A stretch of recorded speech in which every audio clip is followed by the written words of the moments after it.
Shutterstock Music. Good evening. Welcome to another episode of Black College Experience. I am one part of your Black College Experience team, Big D, out of the Valley. And we have on also the queen of Black College Experience, Diva Kells. I'm here. How's everybody doing on this great Sunday? Oh, man. I'm doing great. Awesome weekend of HBCU sports, and I've been getting picked at a lot this weekend because this isn't HBCU related, but I've been watching Game of Thrones, and I'm just getting into it, and people have been like, "Oh, you so late," because Game of Thrones came out in 2011. But I'm enjoying the show. That's what I've been doing over the weekend, watching football and Game of Thrones. Well, since we're on the HBCU realm, let me start off by saying happy birthday to A Different World. They are celebrating their 30th year. That's a 30-year. Right now they have the A Different World marathon going on. So 30 years ago, one show that formulated the opinion for many, reason why many people chose HBCUs was because of Hillman. So 30 years later, here we are, and I'm still watching A Different World. But, a lot of people, if you don't know about the show or if you're new to the game, I say, that's definitely one of the shows I would advise people to watch because, it gives you another perspective about, right, a lot of things that have gone on in HBCUs, the culture, and just everything about it. It exemplifies everything that makes it, HBCUs rich in history, rich in tradition, the friendships, the things that you just can't get at other places. But without further delay, we're going to go ahead and hop on into everything that happened this weekend at HBCU sports. We got a lot of general things that we're going to talk about as well as hopping into those games. We had a lot of upsets, a lot of big games that happened. Of course, we're going to start off now. Derek, you were talking about the HBO reporting injuries sustained in HBCU money games. Let's start there before we hop into SWAC play and other things that have happened. What's going on with this? Because I know I have my opinion.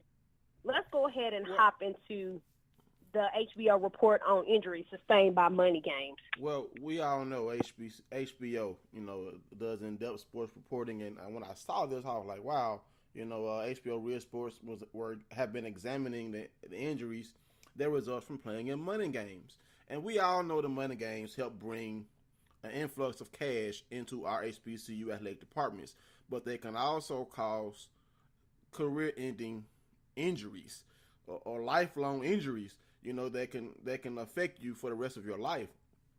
You know all too well this. Your alum, Devin Gales, or your former Southern Jaguar, who was recovering from his back injury, neck injury. So when I saw this, I was like, wow, that's awesome.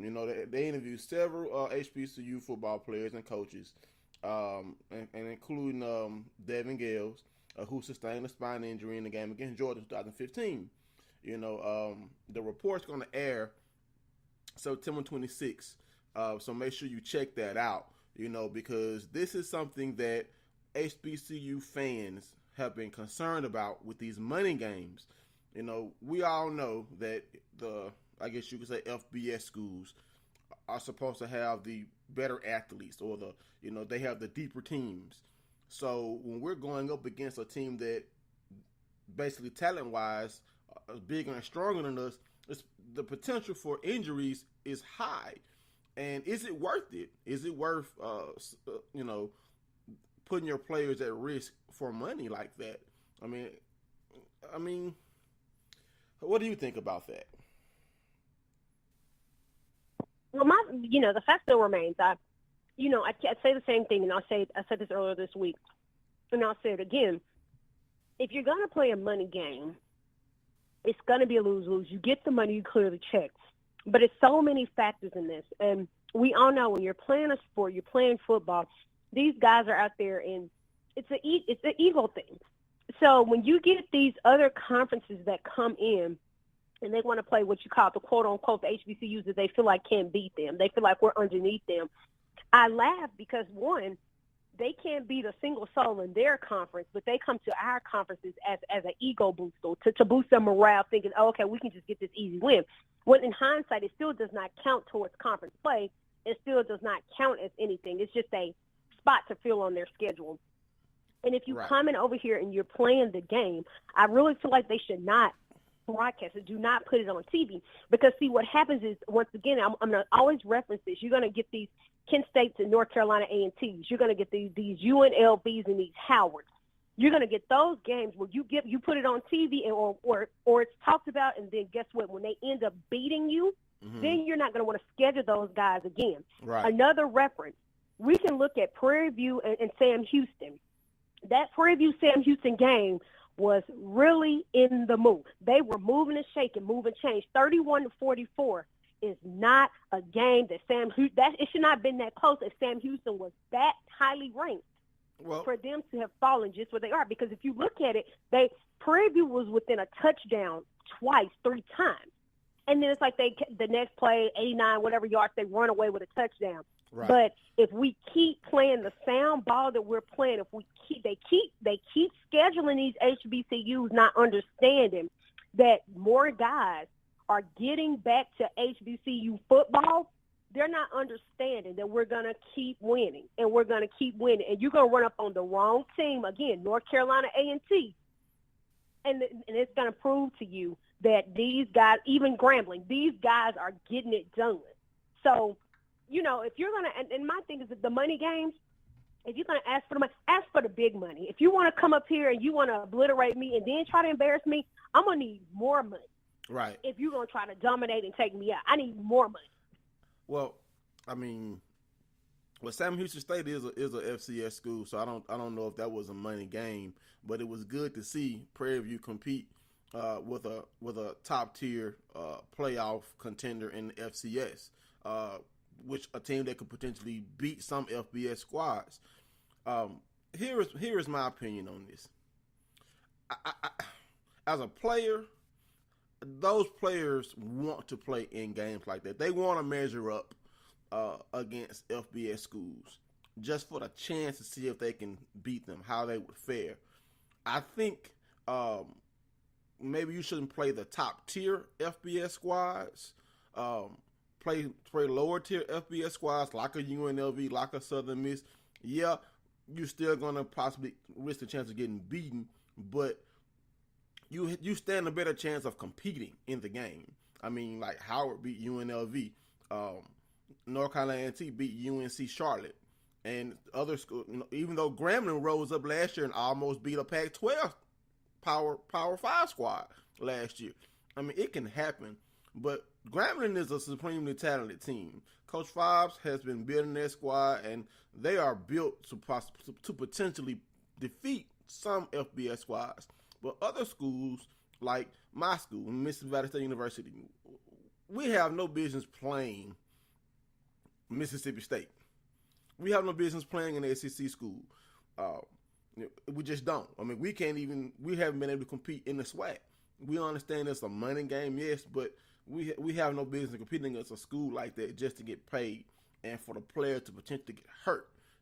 I don't want to see another Devin Gales. But the competitor in me is like, put me on the field. I want to see how I measure up against someone who was recruited higher than me. Because, there were some guys that, when I did get a chance to play a little in high school, when I played, they went on to the league, and I played against them. So I was like, wow, I actually played against a guy that went to the pros. I wasn't no superstar. I was a bench rider, but I got a chance to play against Tommy Kelly, who played for the Patriots. He played for the Raiders. So the competitor in these young men want to see how they measure up. But I don't think it's worth the risk of being injured in some cases, playing these schools that you have no business being on the field. Like FAMU had no business playing Arkansas. Arkansas State, yeah, but Arkansas, no. It goes back to what you're saying, that, you look at the conferences, they have no business playing these bigger conference schools. Now, people say, "Oh yeah, we can compete," and I'm not saying that you can't, but you have to look at like you said. I agree. You look at a lower tier. I get it, but SEC, I don't care. There's no reason why Alabama should be on a schedule. I'm just giving an example. Alabama should be playing any of us. We shouldn't have an Auburn that's playing us, a Texas A&M, Ohio. Even going into Ohio. That there's just some things that you shouldn't do. And like I said, to me, it's just to boost the confidence. And it's like, okay. And a lot of times, what happens is these guys are already going in defeated, not physically, but mentally defeated. It's like some of them don't even try. It's like, okay, well, we already lost the game, so I'm not going to even try. But I really feel like we need to get out of these money games. And again, if we're going to do these type of games, then we need to get to a place where you're saying, hey, give me more money. Like, I need more money if we're gonna be doing that. Right. But anyway, moving on. Other things rising on in HBCUs, funny, because now they're creating ready-to-work self-driving cars. Now, I can't even imagine a car. That probably would scare me, a car that's driving itself. What was that movie Will Smith was in with the cars driving itself? Our Robot. That's just crazy. Like, I mean, and that's what I tell people all the time. With so much technology now, it's just crazy how people can say, I can't do, I won't do, because technology is taking over. But anyhow, looking at this, ride-sharing company Lyft has announced plans to partner with online credentialing and nano-degree company Udacity to begin offering scholarships to learners who want to develop self-driving cars.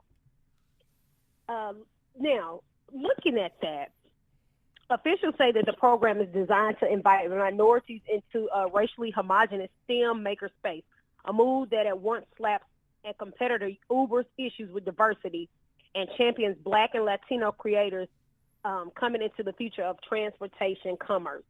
Now, I think that's a good idea. It's a program that would not only fit with private partnerships in the profit sector, but because nonprofit schools with similar goals and program development face long, tedious processes in getting approval from internal faculty stakeholders, accrediting agencies, and state authorization guidelines. Mm-hmm.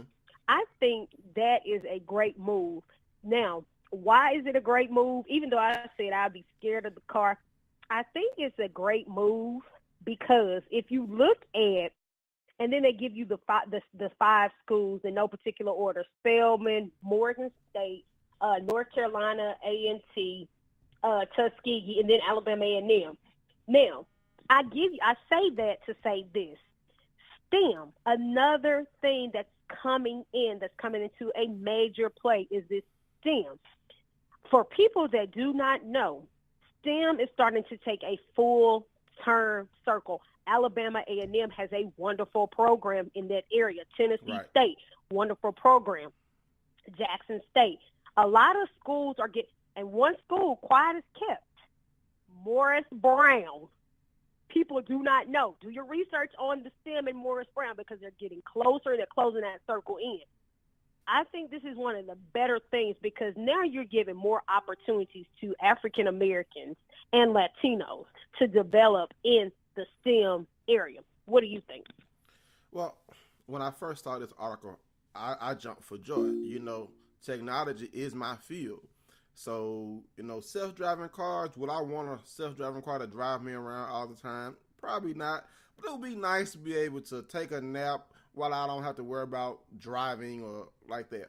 It may be better for traffic, but what I'm happy about is that HBCUs are being included in this.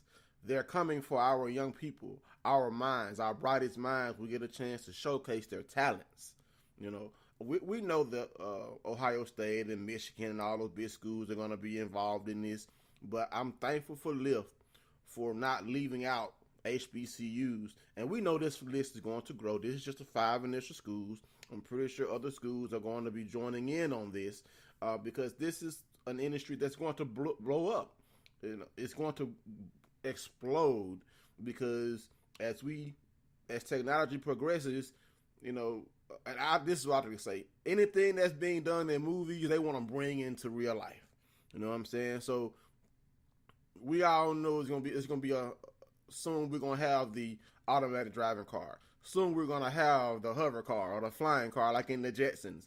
It's coming. So it's best that these companies realize that HBCU schools have talent that you can tap into to help make these fantasy machines come true. And I'm just proud that HBCUs are being included in this initiative. That's what I think about that. And we have a call, Kels. Okay, go ahead. Let's go ahead and take that call. All right, caller. Area code 985, last 40847. Who do we have on with the Black College Experience? What's going on, man? It's Coach McKnight. Michael McKnight. Hey, Coach McKnight. Uh-oh. We know what Mike want to talk about. What's going on? Oh, boy. Well, since you didn't call them, that's a wonderful thing about Go ahead and jump into that Jackson we can State, change it how we want to. So Arkansas Pine Bluff game. I don't give it to us, Coach. That was the worst display of football IQ from players and coaches I've ever seen. The worst. I promise you, even with Harold Jackson, it didn't look that bad. We all know how Mike feels about Coach Jackson. Like, offensively, I'm not mad at defense whatsoever because defense got a pick six in the second quarter that put us up 26-17, and even after that, we stopped them 3 or 4 series in a row. Offense couldn't score, couldn't do nothing. I had got to a point where I said I wasn't gonna bash college football players no more, so I haven't really just let loose on what I really think that happened. But I mean, you got to try to look at some of the options with the quarterback. You got to. He in the end zone. It's just common sense. If I'm in the end zone and I'm in the shotgun, don't move. Once he hiked the ball to me, you can't move. You can't drop back. You're already 6 yards behind your center. You can't drop back because you're going to grab the back of the end zone. That's where we get a safety. So now they got momentum. So now the defense that's been on the field for the last 10 minutes, they tired. Pine Bluff put in a mobile quarterback. He run all the field. There's nothing we can do with it. Next thing you know, it's 27-27.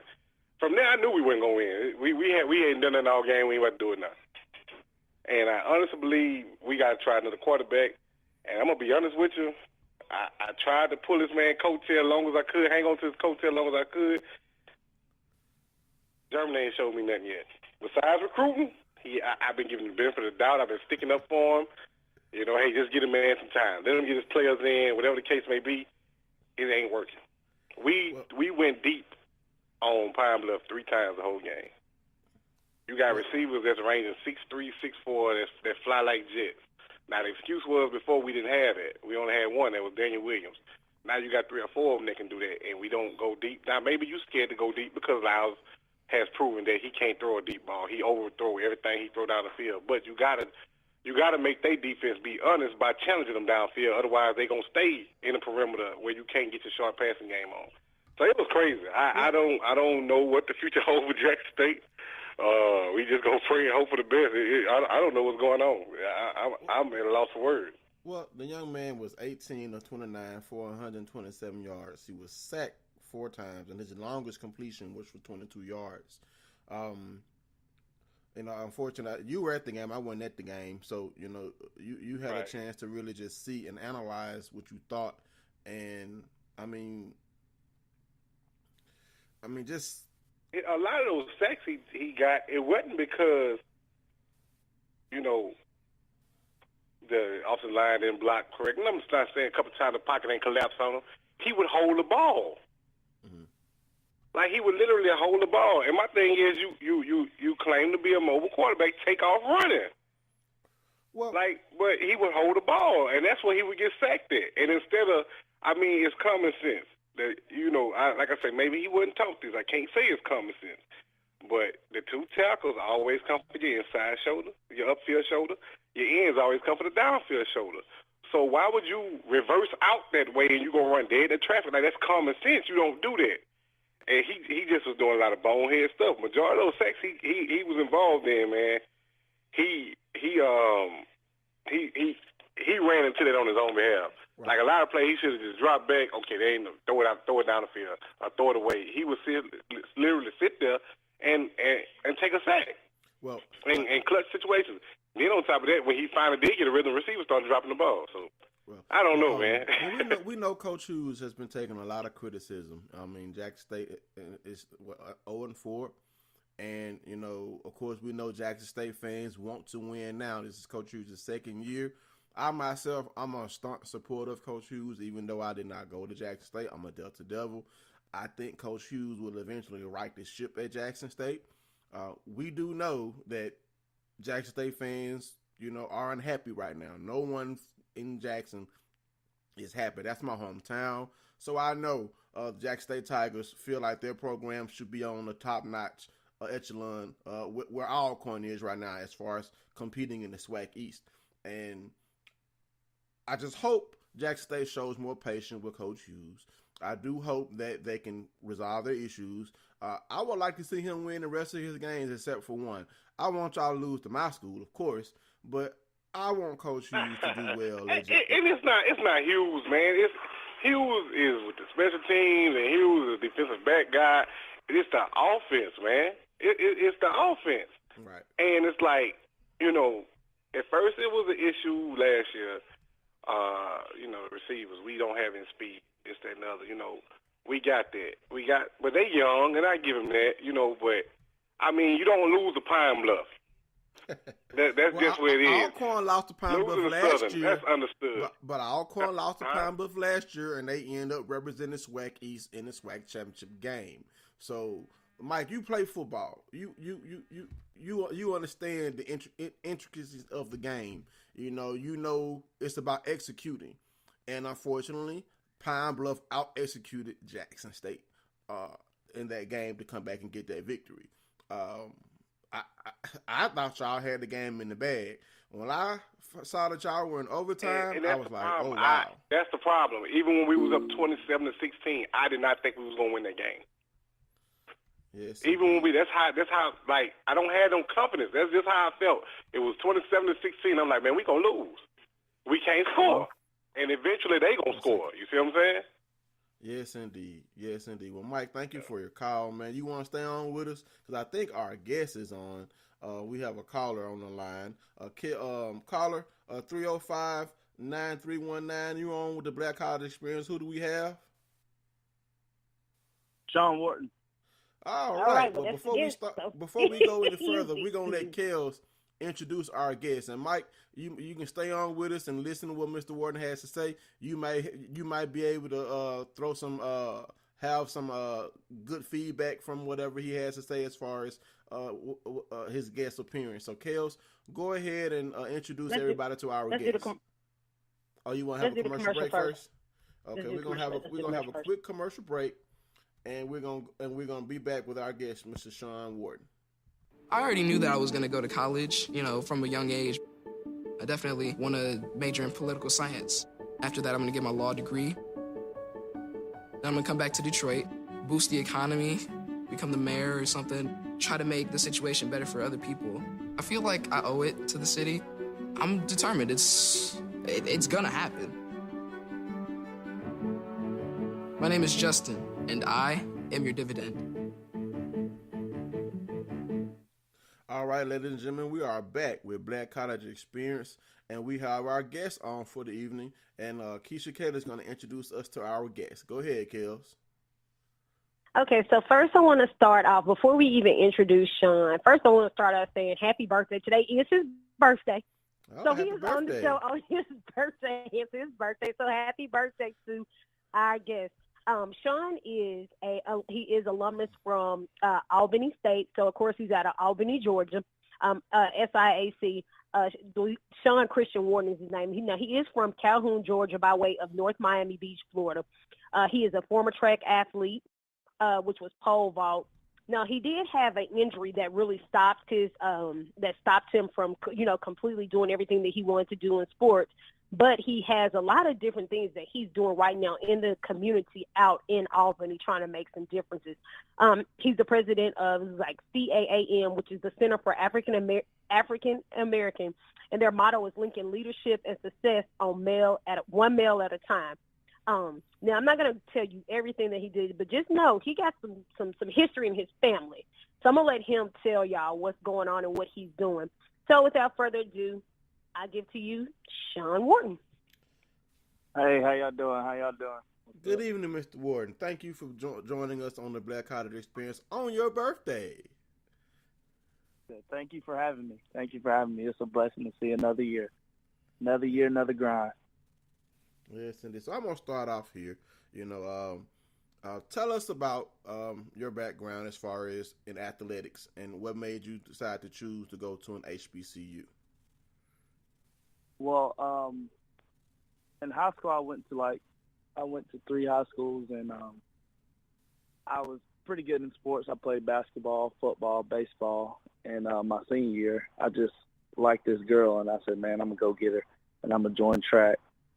And I ended up going to the state, track meet or whatever, and I placed in track, and I did well. So my test scores, I had a 3.4 GPA coming out of high school, but my test scores were low, and I was 1 point away from being Division I eligible, and I was going to the University of Georgia to be a preferred walk-on and play football.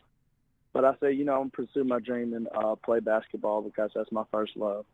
So I ended up going to Albany State, and Coach Cam, he was like, well, we'll offer you a scholarship, whatever. But your first year you have to sit out because, again, I'm not eligible by the NCAA clearinghouse because of my test score or whatnot. So I ended up that first year tearing my ACL, and then leaving school for about 2 years. I got back into it at Reinhardt University and then got hurt again. So I was like, well, let me go back to Albany and, finish what I started because, going to a historically black college is a family thing. So I really got back into it of really finding myself. I said, man, let me define myself without being an athlete.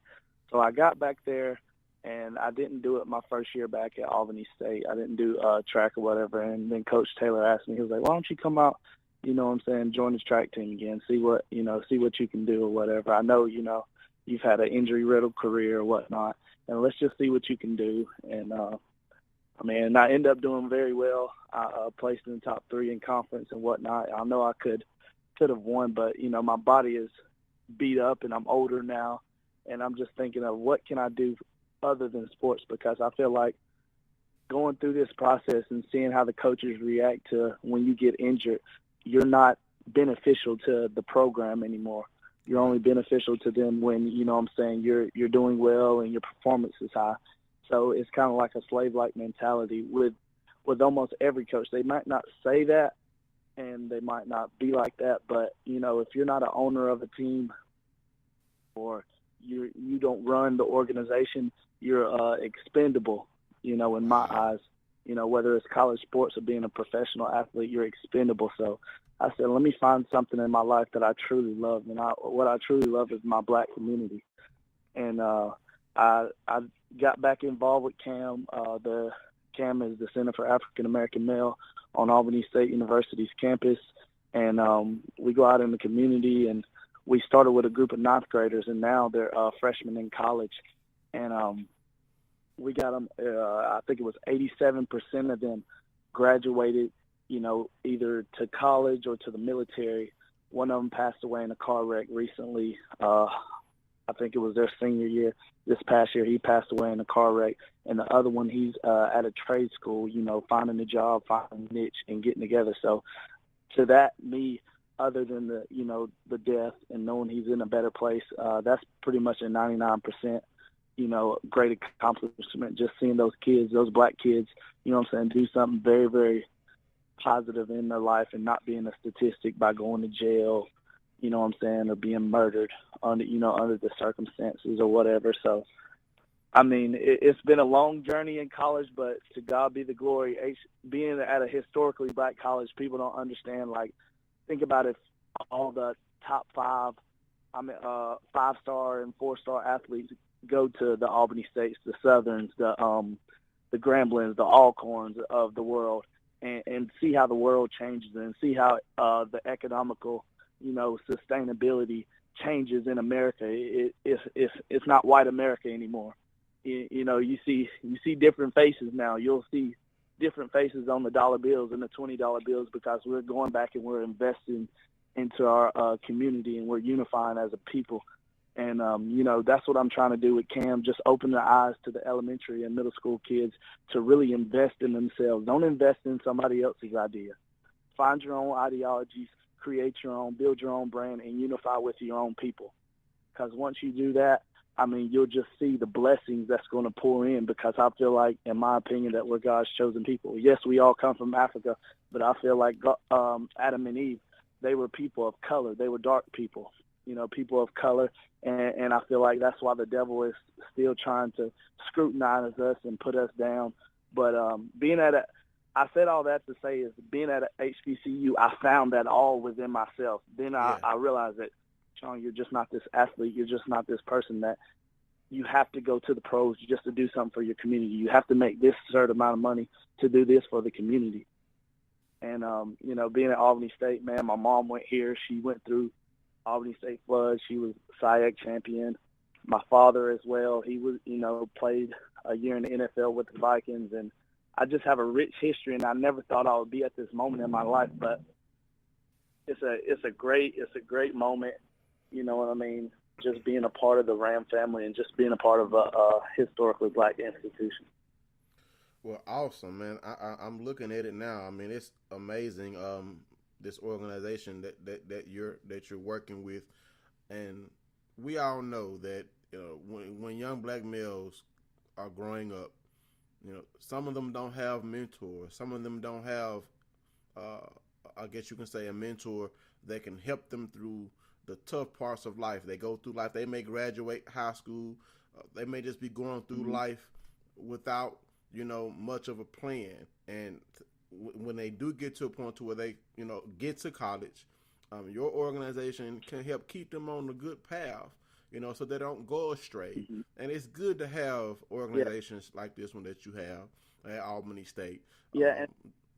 That can just help. And I really love to emphasize the male, because for so long in our community, the black male has been neglected in our community because of the the system and the oppression on the black male.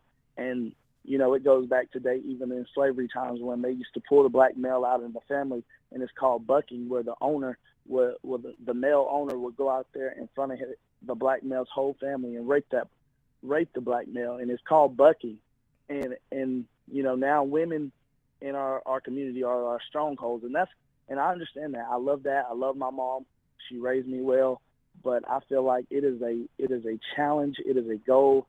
It is something that we have to put the pressure on America. We have to put the pressure on our black community to bring our black males back and say, hey, this is you. This is what you need to do. This is what you have to do to bring our community back to whole. Because, yes, women are our foundation, but, the men are the head of the household. And without the foundation, we can't be the head of the household. We understand that, but we still have to have the foundation and the head of the household working together to obtain, the unthinkable. Because right now, we're broken, this, that, and the other, but we really need males to step up and step out and do whatever you can for our community, our black males specifically, because we're at a state of emergency, man. It's crazy.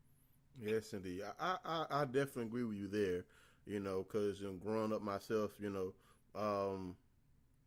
to an HBCU, sometimes I didn't necessarily have that mentor myself to give me guidance.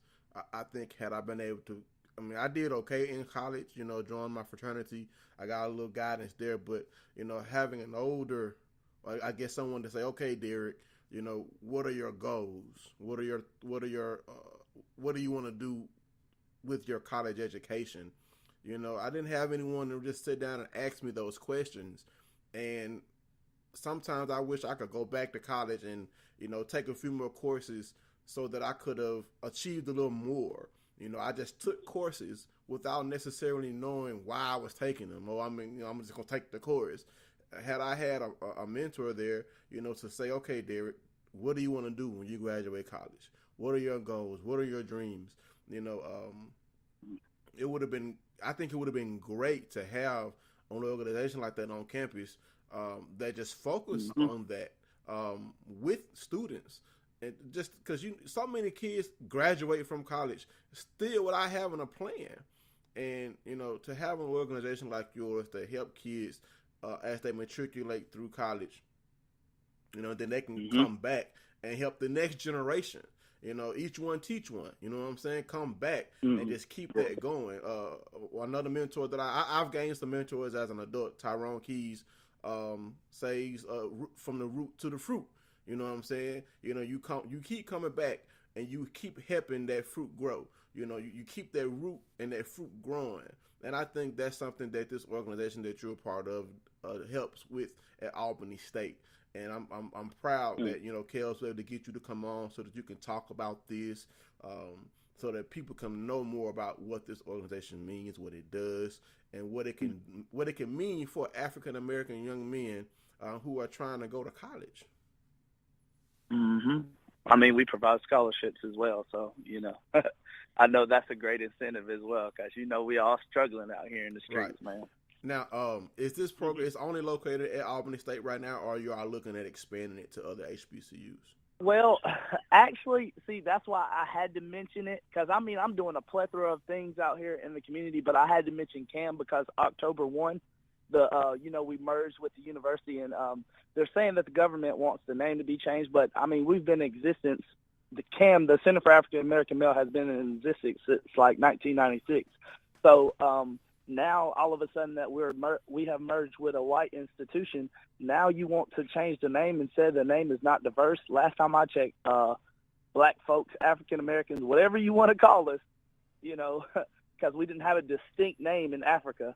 Whatever you want to call us, they're diverse within themselves because we have Jamaicans, we have Hondurans, we have Ecuadorians, we have Guyanese, we have all these people who are people of color. And yet you say that our organization is not diverse. So now October 1 is going to be called Male Mentors. And around the country, they have black male initiatives. It's not necessarily called CAM. But, that's why I wanted to really bring that to the forefront. Because I don't know if this is going to be I don't know where this interview is going to be. But I want, just people out here in our, HBCU community to really know what's going on, because I know a lot of people they have. I understand that your job may be online, but if you don't stand for something, you're going to fall for anything. Right. Create your own job. I don't want to be a 9-to-5er. I didn't come to Albany State before I had all these plans and aspirations and what Albany State taught me. I never came to college to work for anyone. That's number one. I never came to college to work for anyone. I'm going to be a multimillionaire, or if not a billionaire, because I'm going to be self-sustainable and I'm going to work for myself and give back to my community. See, that's what it's all about.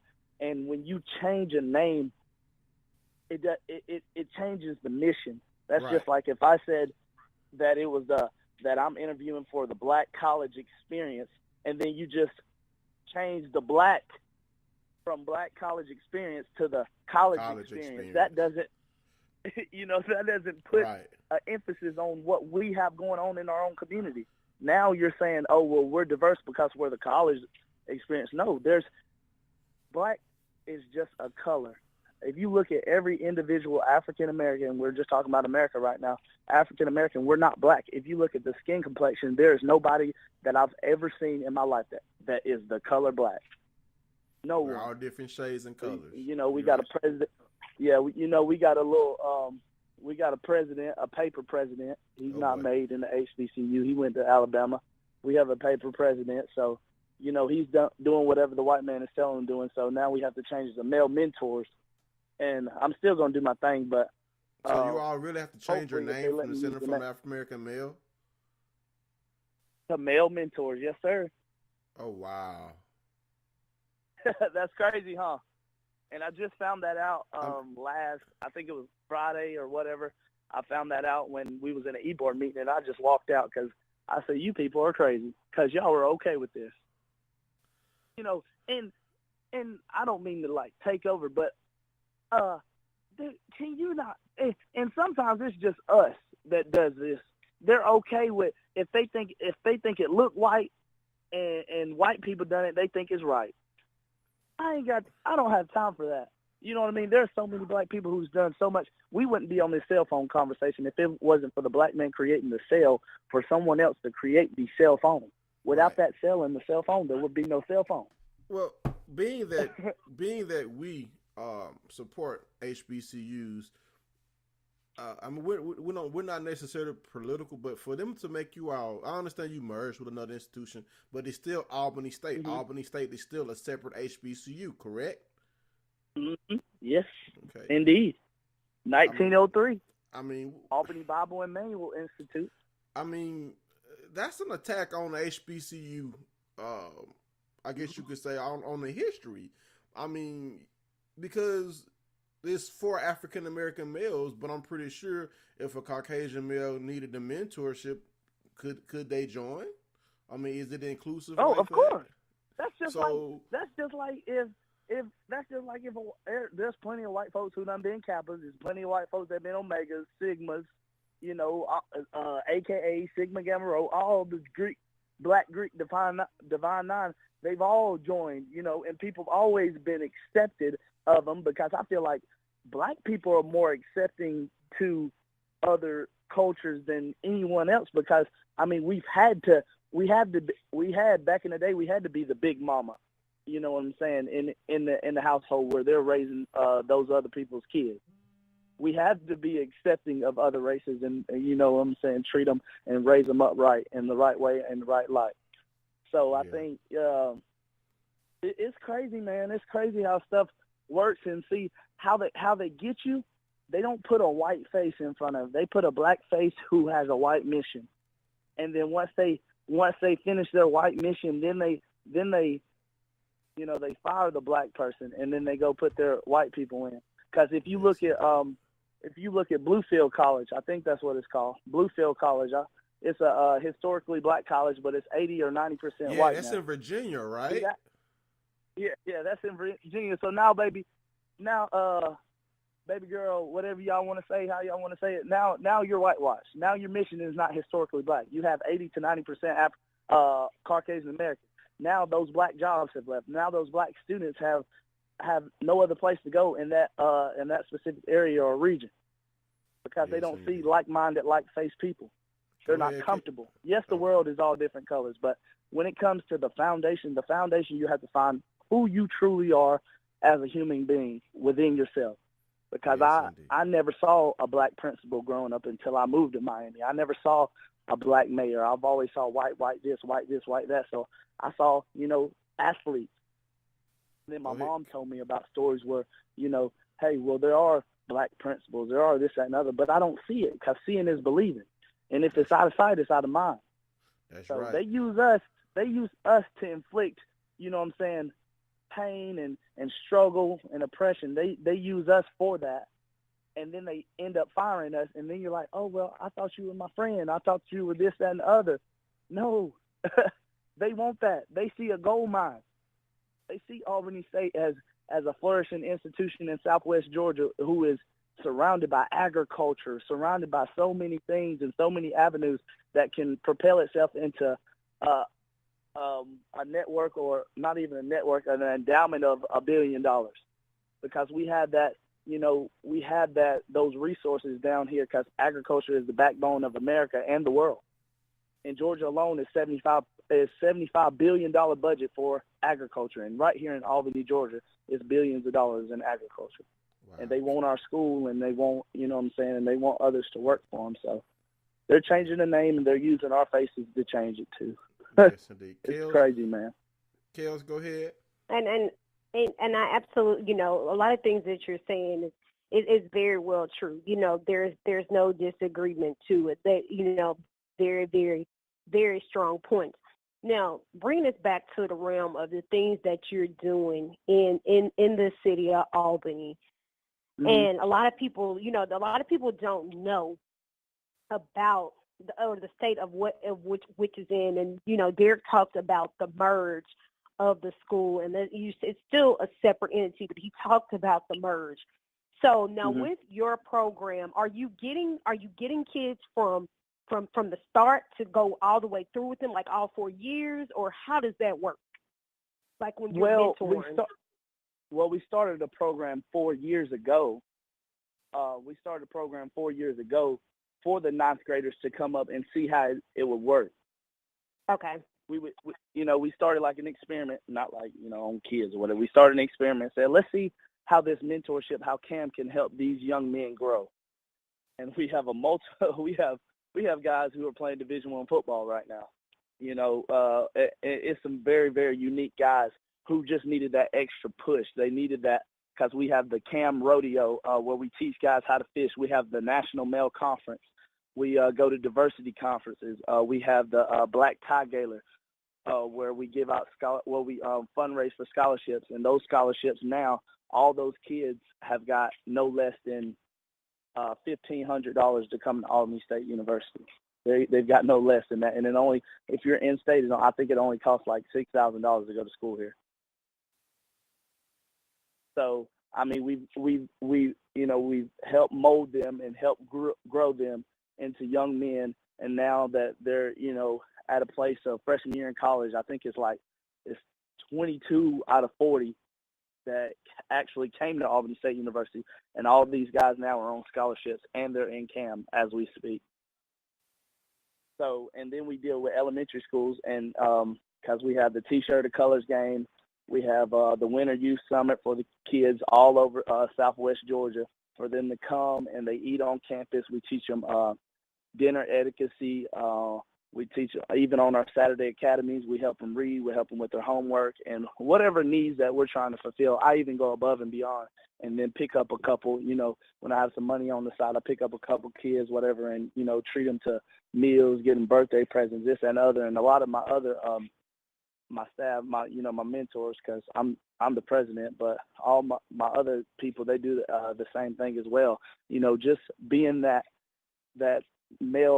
male real model in their life, because there's a lot of role models out there who play a role, but just being a real model and being transparent with these kids and letting them know that, hey, I am you and you are me, but I'm just a little bit ahead of you in the game.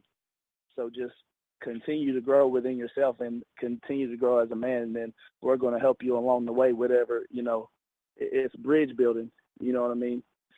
The poem about bridge building or whatever. So it's like that. So we're still doing, stuff like that and scholarships and whatever. And we have an event, at least one or two events every month. Because on the 30th of September, we're having our fishing rodeo. And last year it was about 200. It was like 200, 300 kids, and at least 150 of them didn't know how to fish. I mean, we give them free fishing rods. They eat hot dogs and hamburgers and have free drinks and everything. We get some sponsors out there to go out to Mr. Bob Brooks' farm and his ponds and whatever, and we teach them how to fish and how to catch the fish, how to take them off the hook, how to put the bait on the hook, and stuff like that. Just to have a different aspect of of life, because a lot of inner city kids don't see a pond and go out there fishing with their granddaddy because they don't know their granddaddy. You know what I mean? So we're just trying to bring back that old school. It takes a village to raise a child. Awesome. Hello? Yeah. But No, go ahead. Go ahead, Kels. Well, okay, this is one of the final things I wanted to ask. You talk about your mom and your dad, and they've had some history in the SIAC and also history in the NFL. Can you touch on that before we close it out? Mm-hmm. Well, my mom, she was a member of the first SIAC championship track and field for women's, and she won the first. She also won the first Alex Coachman Award. She was I believe she ranked first in the javelin and in the discus, and my dad was like three-time all SIAC, and he was one of the first Division II players to be in the East-West Shrine game. That's like a big-time all-star game for Division I players or whatever, and he was one of the top in there, and he ended up going to the Vikings and playing with them for a year before he had a injury. I think it was either a neck injury or his Achilles, and then he started training people in Indianapolis and Minnesota. and that's what he does now. And he coaches high school football as well. So, I mean, I have a very rich history, and my god-grandfather is actually Hampton Smith. I wish I would do a story on him. He's in the Hall of Fame in the SWAC. He went to Mississippi Valley. He was on the first football team at Mississippi Valley, and he coached at Mississippi Valley, Tennessee State, Arkansas, Pine Bluff, and he coached. What's his name? Hampton Smith. Okay. Now let me, before you continue, let me just tell you, Derek is from Mississippi Valley as well. So I'm pretty sure he's cheesing too. Yeah, he's in the Hall of Fame at Mississippi Valley, and they need to put him in the Hall of Fame for baseball as well because he played in the Negro League in Cleveland. He's my I call him my granddaddy because I've known him since I was 1, and he was my dad's coach, and he helped raise me as well. Well, we would love to have him on the Black College Experience, especially with him being a Delta Devil, because we don't have Jaguars on this show. We need to have some more Delta Devils on this show. So, Mr. Warden, we do. We would love to have him. Just let me know. He's from Greenwood, Mississippi, and he has a lot of history. He has a lot of history. So, and he coached at Albany State for like 30 years. He won 9 championships, and he has a lot of history. So, I mean, just me. I mean, that's why I came to Albany State, because it's full of my family's history, and I mean, it's the place to be. Southern. I know y'all probably feel the same way about Mississippi Valley and Southern. That's how I feel about Albany State University. Yes, indeed. Awesome.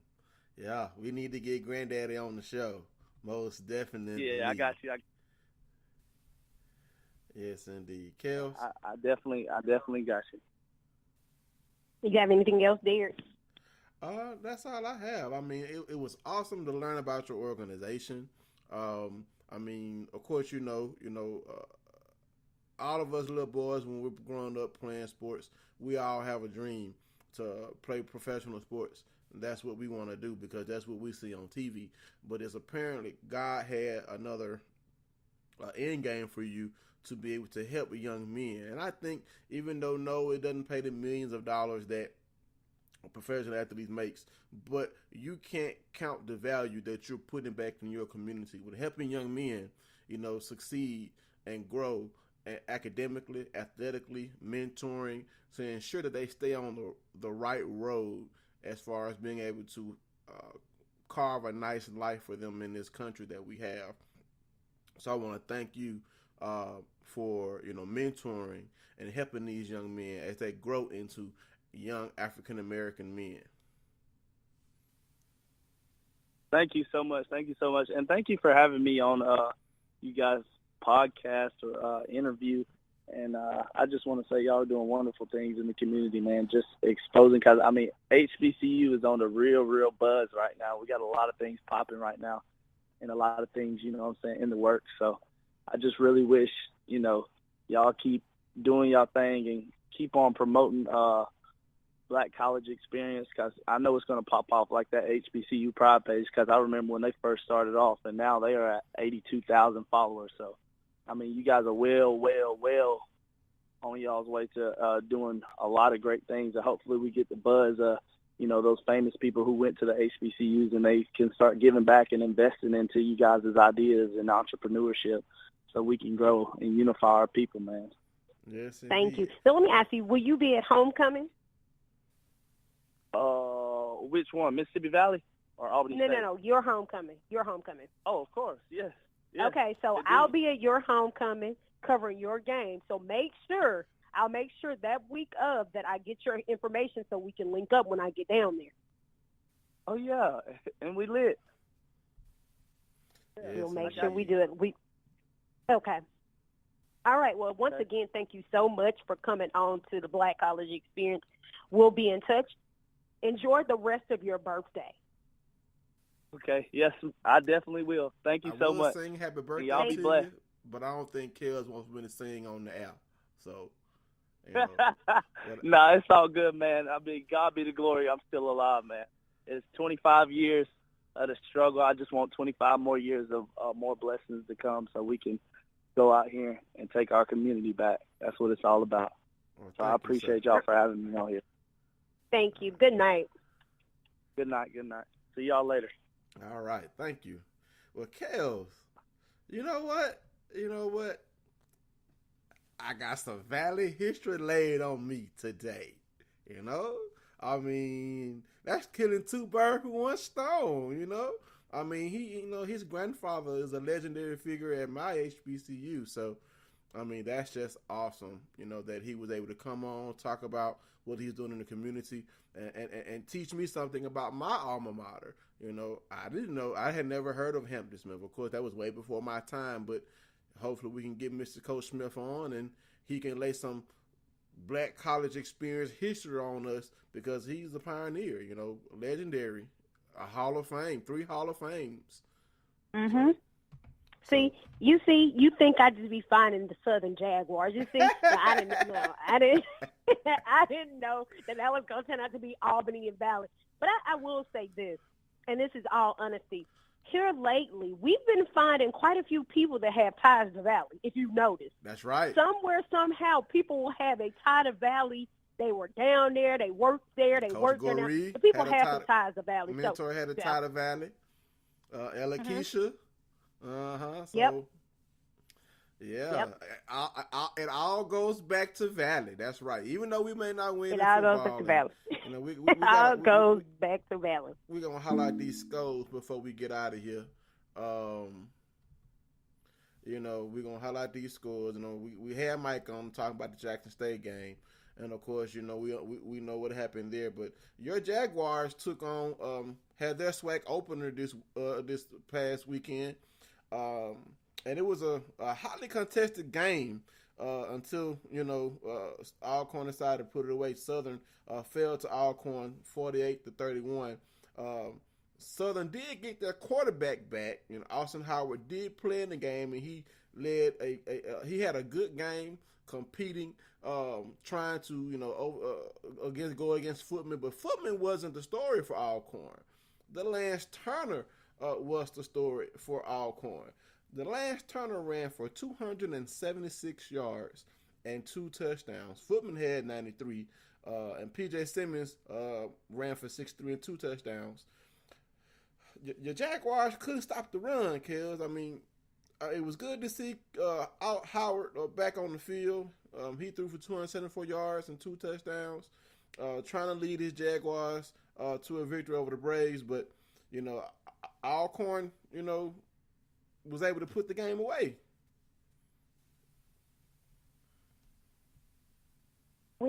I couldn't.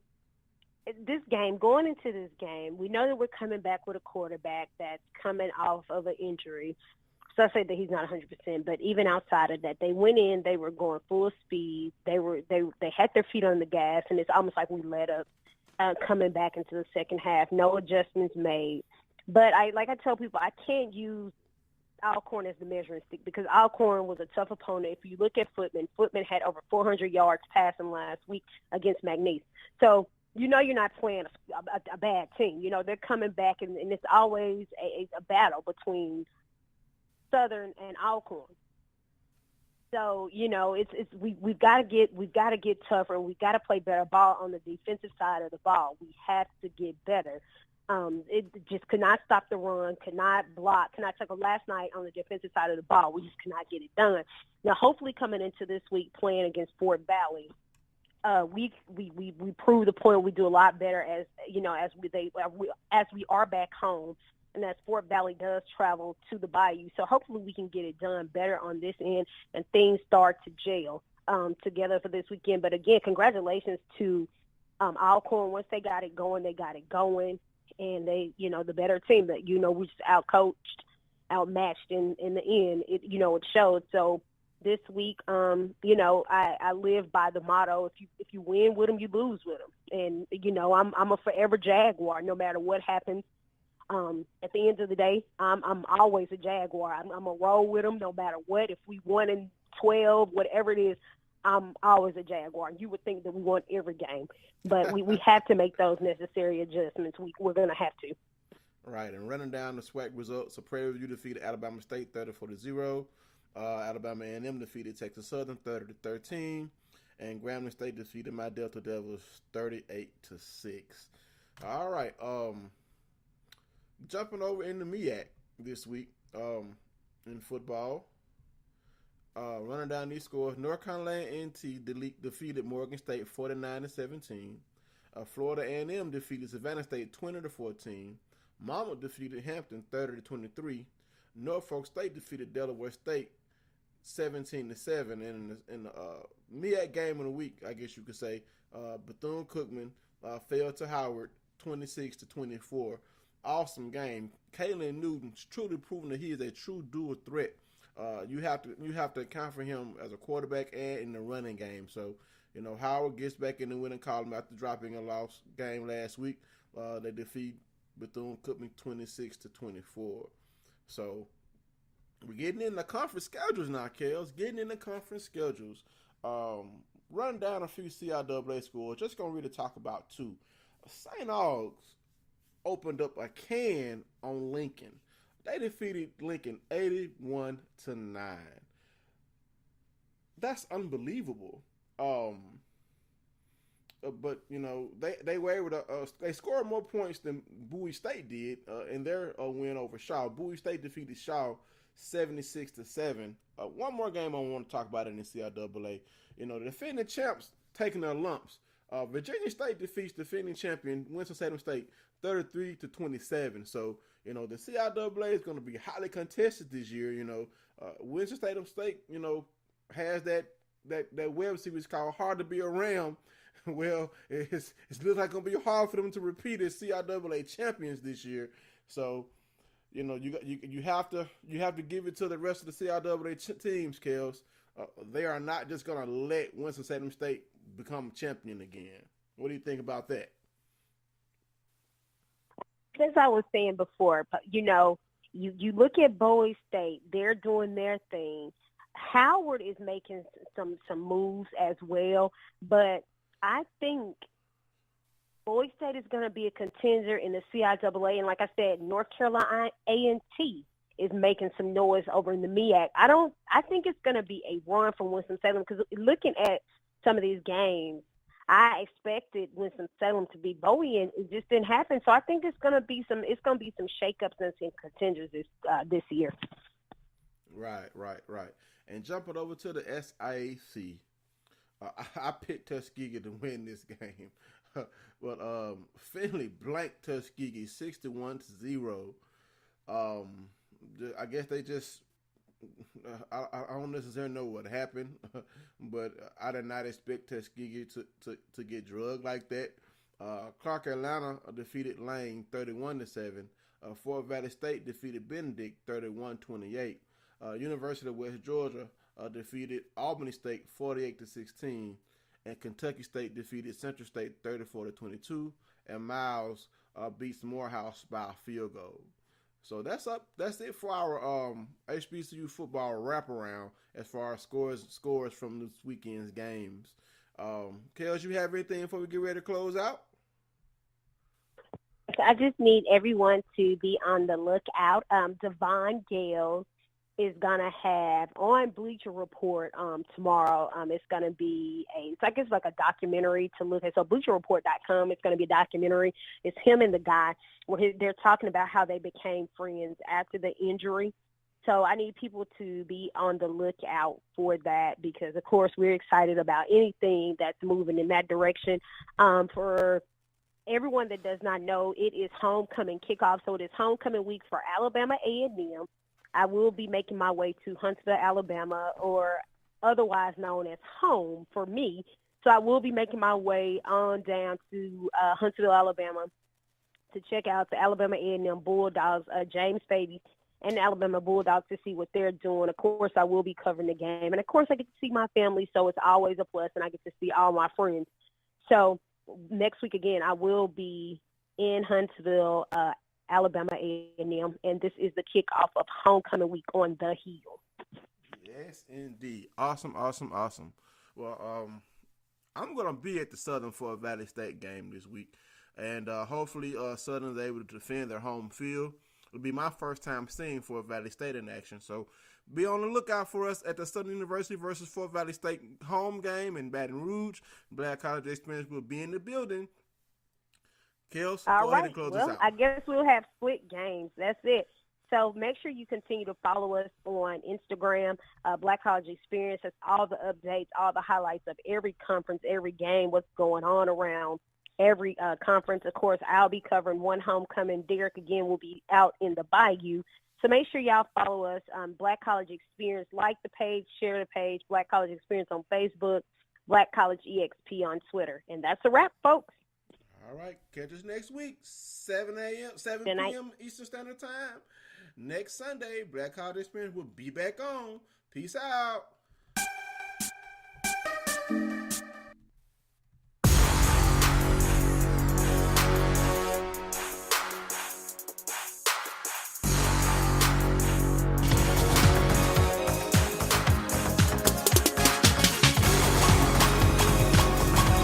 Shutterstock Music.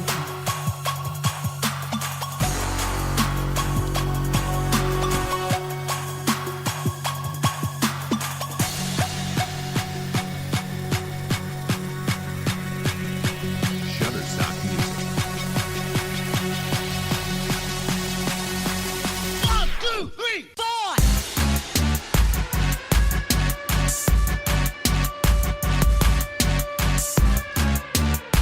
Shutterstock Music.